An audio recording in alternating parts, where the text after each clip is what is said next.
Bismillahirrahmanirrahim.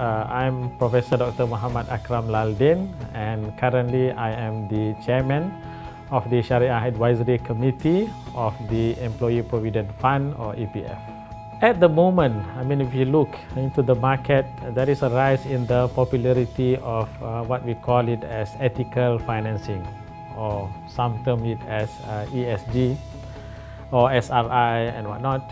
You see, now what is the difference between ethical finance and also Islamic finance? We have to understand that not all what is termed as ethical finance comply with the rules and requirement of Sharia. However, you see, when it comes to Sharia compliant investment, it has to be ethical in nature. Whatever is deemed as non-ethical also is not in line with the requirement of Sharia. Take for example, if a particular company, you see, have an activities or have a business, which comply with the requirement of Sharia.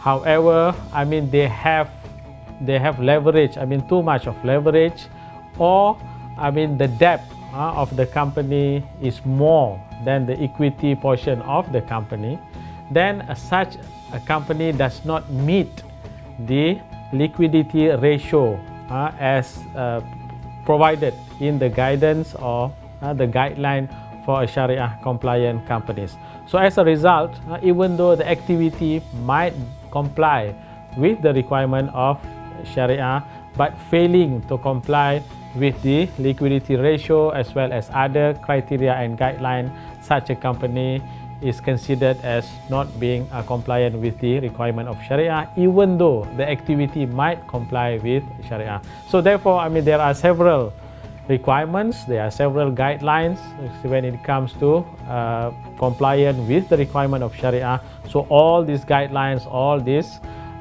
rules have to be ensure that it has to be followed in order to ensure that the company fulfill all the requirement of Sharia. So in a nutshell, we can always say that, you see, whatever is deemed to be Sharia compliant is ethical, but not necessarily otherwise.